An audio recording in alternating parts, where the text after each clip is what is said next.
السلام عليكم ورحمة الله وبركاته.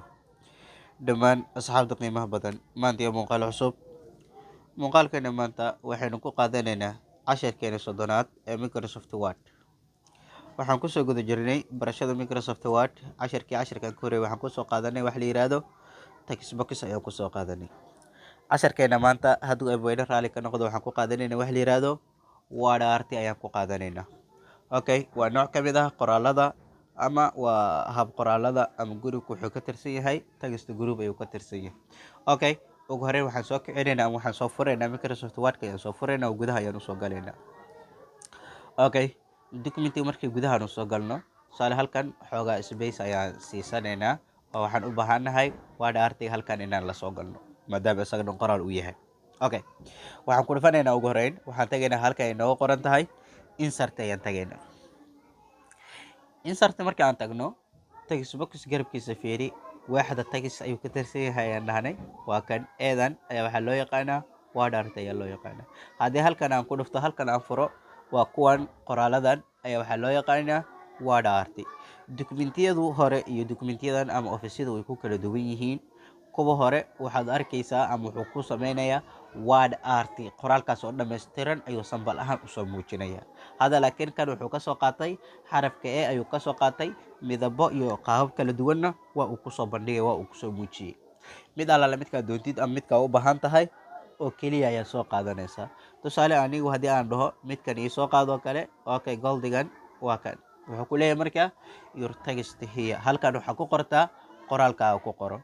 badanaa waxaa aada loo isticmaalaa marka la sameynayo waxyaabaha waa maaragtay sida boorarka yaryar oo AVC-ga iyo waxyaabahaas marka la isticmaalayo fartaas waaweynka oo kale marka la isticmaalayo markaas ayuu aad ku saacideynayaa oo markaas ayuu ku anfacaya.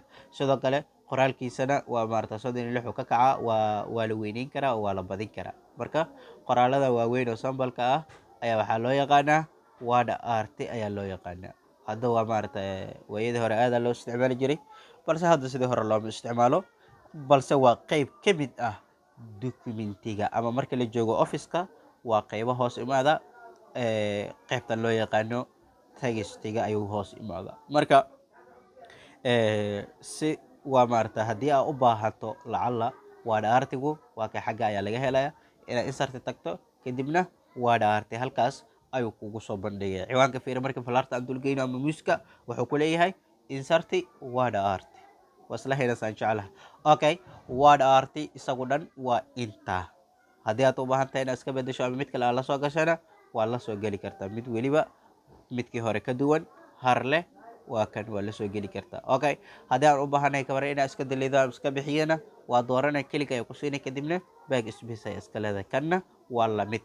okay halkan intaan doorano waa maaragtay waxaan iska leenahay isaguna backspace ayaa leenahay oo waa uu naga bixi doonaa. okay kolley Word art waa maaragtay waxaa u maleynayaa waxyaabaha ugu fudud ayuu ku jiraa isticmaalkiisa iyo marka la dhaho okay qoraalkan ama textigeena halkiisii aan ku celino. okay waan joognaa bartani waan joognaa. okay casharkeena soddonaad halkaa ayuu nooga egyahay sidaa iyo nabadgelyo wasalaamu calaykum waraxmatullaahi wabarakaatuh. fadlan haddaad qosotay channelkeena subscribe inoo saar like tanagu dhiirigeli wixii faaliyo comment aad qabtana noogu reeb qaybta faalooyinka.